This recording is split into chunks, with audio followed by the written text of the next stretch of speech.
Assalamualaikum warahmatullahi wabarakatuh. Saya Teo Fadli Mubarok, kelas C5 Manajemen dengan NPM 101210111. Saya akan menjelaskan tentang tahapan proses manajemen perubahan. Tahapan proses manajemen perubahan adalah proses dan pendekatan terstruktur dan sistematis yang digunakan untuk membantu individu, tim maupun organisasi dalam menerapkan pengetahuan, sarana, dan sumber daya untuk merealisasikan perubahan dari kondisi saat ini menuju kondisi yang baru dan yang lebih baik secara efektif dan efisien guna memperkecil dampak dari proses perubahan tersebut. Dalam manajemen perubahan dapat bervariasi tergantung pada sumbernya, namun secara umum terdapat beberapa tahapan dalam manajemen perubahan, yaitu persiapan dan pemahaman awal, perencanaan, perubahan, pengkomunikasian, perubahan, pelaksanaan perubahan, evaluasi, dan penyesuaian. Kesimpulannya, manajemen perubahan melibatkan serangkaian tahapan yang penting untuk mencapai perubahan yang sukses dalam organisasi. Tahapan-tahapan tersebut meliputi persiapan dan pemahaman awal, perencanaan perubahan, pengkomunikasian perubahan, pelaksanaan perubahan, dan evaluasi dan penyesuaian. Terima kasih. Perkenalkan, nama saya Diva Nurhaliza dengan nomor NPM 1012-1013 dari kelas C5 Manajemen. Untuk persiapan dan pemahaman awal, tahap pertama ini adalah persiapan dan pemahaman awal pada tiap pemimpin organisasi atau tim manajemen memahami alasan dibalik perubahan dan mengidentifikasi tujuan dan visi perubahan tersebut. Nah, menerapkan proses manajemen perubahan ini membangun proses manajemen perubahan yang kuat untuk menangani perubahan infrastruktur secara efektif. Tentukan dengan jelas peran dan tanggung jawab, terapkan alur kerja, persetujuan perubahan, dan pertahankan sistem manajemen perubahan yang komprehensif. Nah, hal ini memastikan bahwa perubahan dinilai, disetujui, dan diterapkan dengan cara yang terkendali dan juga meminimalkan gangguan dari risiko. Nah, selanjutnya ada perencanaan perubahan. Di tahap kedua ini ada perencana perubahan. Setelah pemahaman awal terbentuk, tahap berikutnya adalah perencanaan perubahan. Pada tahap ini, tim manajemen merumuskan strategi dan rencana tindakan yang jelas untuk mencapai tujuan perubahan. Manajemen perubahan yang efektif ini tuh penting dalam upaya peningkatan manfaat dari output. Perubahan ini juga perubahan pada bisnis seperti biasa akan dimasukkan ke dalam lingkup kebanyakan proyek, program, dan portofolio. Nah, akan selalu ada penolakan terhadap perubahan dan pengimplementasikan pendekatan yang terdokumentasi secara jelas dan konsisten dan juga membantu dalam penanganan penolakan ini. Selanjutnya ada pengkomunikasian perubahan ketiga. Komunikasi yang efektif ini merupakan kunci suksesnya. Tahap ini melibatkan pengkomunikasian perubahan kepada semua pihak yang terlibat, termasuk karyawan, mitra bisnis, dan pemangku kepentingan eksternal lainnya juga. Nah, peran komunikasi dalam perubahan juga, ini komunikasi diyakini menjadi bagian penting untuk memperlancar proses perubahan di dalam organisasi melalui komunikasi. Berbagai informasi yang berhubungan dengan perubahan disebarkan pada seluruh anggota organisasi dengan tujuan utamanya itu adalah untuk membuat area hitam berubah menjadi area putih yang membawa kejelasan bagi seluruh anggota organisasi. Ini ada komponen komunikasi dalam perubahan. Yang pertama ada komponen afektif, yaitu merupakan komponen emosional atau perasaan. Yang kedua ada komponen kognitif, yaitu keyakinan evaluatif. Yang ketiga komponen perilaku, yaitu sebuah sikap dengan kecenderungan seseorang untuk bertindak terhadap seseorang. Tahap yang keempat, yaitu ada pelaksanaan perubahan. Tahap ini melibatkan pelaksanaan rencana perubahan yang telah disusun sebelumnya. Tim manajemen bekerja sama dengan individu dan tim yang terlibat dalam perubahan untuk mengimplementasikan langkah-langkah yang telah ditentukan. Tahap yang terakhir yaitu ada evaluasi dan penyesuaian. Pada tahap ini, penting untuk memastikan bahwa perubahan yang dilakukan berhasil mencapai tujuan yang ditetapkan. Tahap ini juga dilakukan evaluasi terhadap hasil perubahan, pengukuran terhadap indikator kinerja, dan perbandingan dengan rencana awal. Selain tahapan tersebut, terdapat juga tahapan lain yang dijelaskan oleh beberapa sumber, seperti tahapan positioning value atau strategic position, measure goals, dan assessment. Selain itu, terdapat juga beberapa jenis perubahan, yaitu development change, transitional change, dan transformational change. Yang perlu dilakukan yang A. Mempelajari metode perubahan manajemen yang tepat untuk digunakan adalah mempelajari metode perubahan yang tepat merupakan langkah penting dalam merencanakan dan melaksanakan perubahan manajemen. Yang metode yang pertama yaitu model Lewin's Change Management. Model Lewin mencakup 3 tahap utama, unfreeze dan change, unfreeze change, dan refreeze. Tahap pertama melibatkan memahami kebutuhan untuk perubahan, tahap kedua melibatkan implementasi perubahan, dan tahap terakhir melibatkan mengkristalkan perubahan ke dalam budaya organisasi. Kapan menggunakannya? Cocok untuk perubahan yang memerlukan pergeseran signifikan dari keadaan saat ini menuju keadaan yang diinginkan. Lalu yang B, mempertimbangkan status organisasi untuk menentukan strategi dan tujuan perubahan yang ditentukan. Dengan analisis SWOT, yaitu strength atau kekuatan, diidentifikasi kekuatan yang dimiliki organisasi yang dapat menjadikan landasan untuk perubahan. Terus weakness, kelemahan, kenali kelemahan-kelemahan yang perlu diatasi melalui perubahan. Lalu opportunities, cari peluang yang dapat dimanfaatkan melalui perubahan. Lalu threats, ancaman, identifikasi ancaman-ancaman yang perlu diatasi melalui perubahan. Lalu yang C, menentukan bagaimana inisiasi perubahan manajemen dapat diintegrasikan dengan metode tahap menggunakan tahap unfreeze atau model Lewin atau membangkitkan kesadaran. Jika menggunakan model Lewin, fokus pada tahap unfreeze yang melibatkan pembangunan kesadaran akan kebutuhan untuk perubahan, identifikasi komunikasi secara jelas mengapa perubahan dilakukan.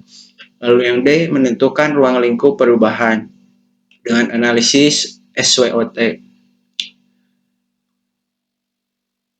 Lalu yang E, mempertimbangkan dampak perubahan terhadap sumber daya organisasi. Dengan pengelolaan SDM, mengidentifikasi perubahan yang mungkin memerlukan penyesuaian dalam struktur organisasi atau kebutuhan karyawan. Lalu yang F, menaksir pihak lain yang dapat membantu organisasi dalam melakukan perubahan. Salah satu tahapnya yaitu identifikasi pemangku kepentingan. Identifikasi pemangku kepentingan yang memiliki pengaruh atau kepentingan terhadap perubahan, lalu kelompokkan mereka berdasarkan tingkat dukungan atau potensi hambatan terhadap perubahan. Lalu dalam tahap persiapan perubahan manajemen yang perlu dilakukan adalah yang A, membangun infrastruktur yang perlu diperlakukan untuk melakukan perubahan, menentukan inisiator perubahan, dan menentukan tim pelaksana perubahan. Menentukan inisiator perubahan, diidentifikasi pemimpin atau kelompok pemimpin yang bertanggung jawab sebagai inisiator perubahan, serta pastikan bahwa inisiator perubahan memiliki otoritas dan dukungan yang cukup untuk memimpin perubahan secara efektif. Lalu yang B, menentukan tujuan perubahan. Dalam menentukan tujuan perubahan yang perlu dilakukan adalah analisis situasi saat ini, mengidentifikasikan masalah yang mendorong kebutuhan akan perubahan, serta jelaskan manfaat yang diharapkan. Lalu yang C, melakukan perencanaan sumber daya manusia, menganalisis kebutuhan SDM serta mempertimbangkan pengelolaan perubahan. Selanjutnya, yang D, membicarakan hal-hal yang berhubungan dengan permasalahan keuangan Dalam hal ini perlu konsultasi dengan tim keuangan dalam proses perencanaan perubahan, lalu diskusikan proyek keuangan dan pertimbangkan saran dari ahli keuangan. Lalu yang mengidentifikasikan kegiatan-kegiatan awal yang dapat digunakan untuk melakukan pelatihan-pelatihan. Dengan ini melakukan sosialisasi perubahan melalui tim atau acara khusus menjelaskan secara rinci perubahan yang diharapkan dan bagaimana hal itu akan mempengaruhi tugas dan tanggung jawab individu. Dan yang terakhir, menyusun rencana-rencana perubahan. Menyusun rencana perubahan perlu menentukan tujuan perubahan dengan menjelaskan secara jelas tujuan yang diinginkan atau serta dicapai. Pastikan bahwa tujuan tersebut terkait dengan visi dan strategi organisasi.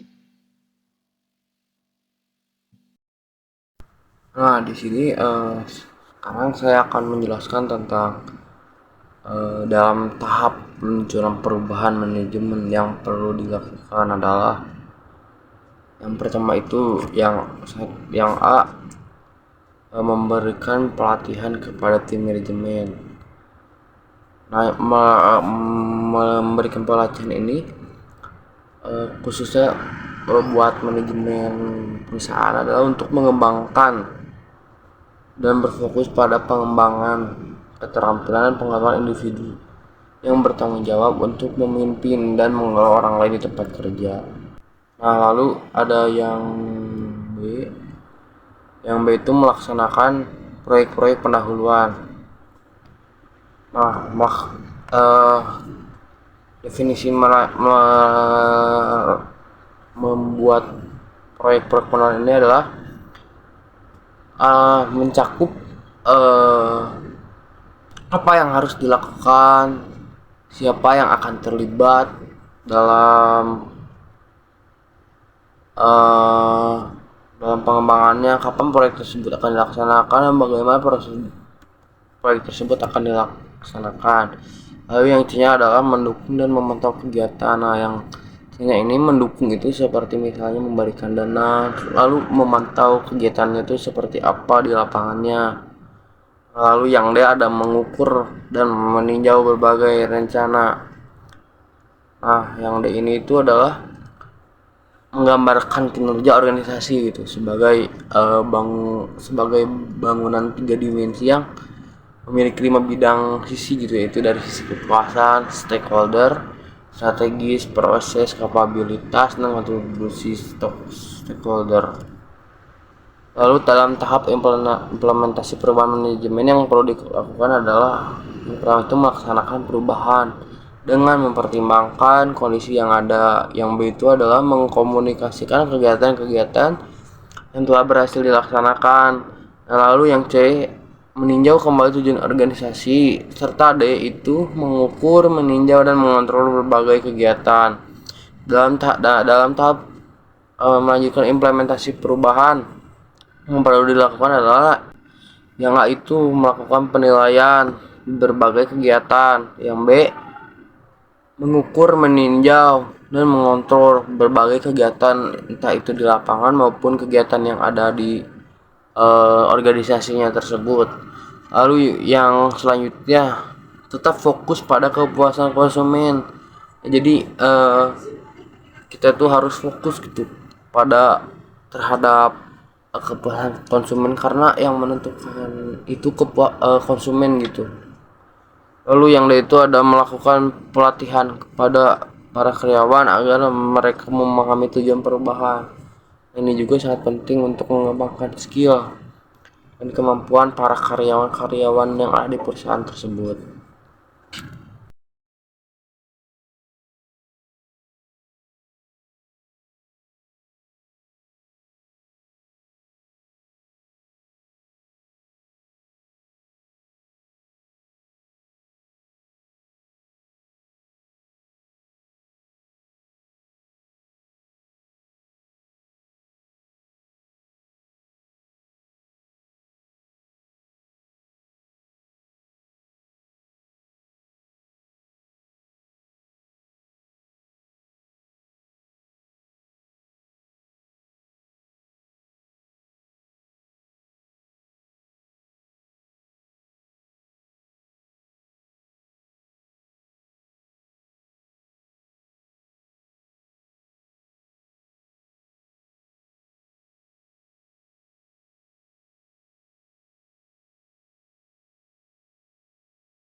Nah, di sini sekarang saya akan menjelaskan tentang dalam tahap peluncuran perubahan manajemen yang perlu dilakukan adalah yang pertama itu yang A, memberikan pelatihan kepada tim manajemen.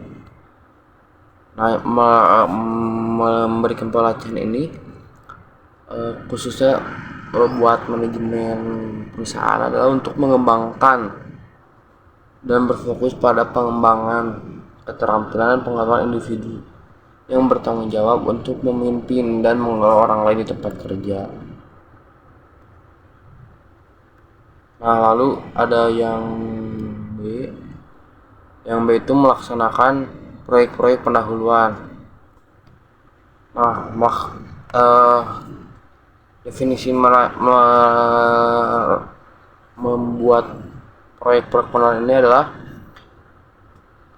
mencakup apa yang harus dilakukan, siapa yang akan terlibat dalam pengembangannya, kapan proyek tersebut akan dilaksanakan, dan bagaimana proses proyek tersebut akan dilaksanakan. Lalu yang C-nya adalah mendukung dan memantau kegiatan. Nah, yang C-nya ini mendukung itu seperti misalnya memberikan dana, lalu memantau kegiatannya itu seperti apa di lapangannya. Lalu yang D ada mengukur dan meninjau berbagai rencana. Nah, yang D ini itu adalah menggambarkan kinerja organisasi gitu sebagai bangunan 3 dimensi yang memiliki 5 bidang sisi gitu, yaitu dari sisi kekuasaan, stakeholder, strategis, proses, kapabilitas, dan kontribusi stakeholder. Lalu dalam tahap implementasi perubahan manajemen yang perlu dilakukan adalah yang pertama itu melaksanakan perubahan dengan mempertimbangkan kondisi yang ada. Yang B itu adalah mengkomunikasikan kegiatan-kegiatan yang telah berhasil dilaksanakan. Nah, lalu yang C, meninjau kembali tujuan organisasi, serta D itu mengukur, meninjau, dan mengontrol berbagai kegiatan. Dalam tahap melanjutkan implementasi perubahan yang perlu dilakukan adalah yang A itu melakukan penilaian berbagai kegiatan. Yang B, mengukur, meninjau, dan mengontrol berbagai kegiatan, entah itu di lapangan maupun kegiatan yang ada di organisasinya tersebut. Lalu yang selanjutnya tetap fokus pada kepuasan konsumen. Jadi kita tuh harus fokus gitu terhadap kepuasan konsumen, karena yang menentukan itu konsumen gitu. Lalu yang D itu ada melakukan pelatihan kepada para karyawan agar mereka memahami tujuan perubahan. Ini juga sangat penting untuk mengembangkan skill dan kemampuan para karyawan-karyawan yang ada di perusahaan tersebut.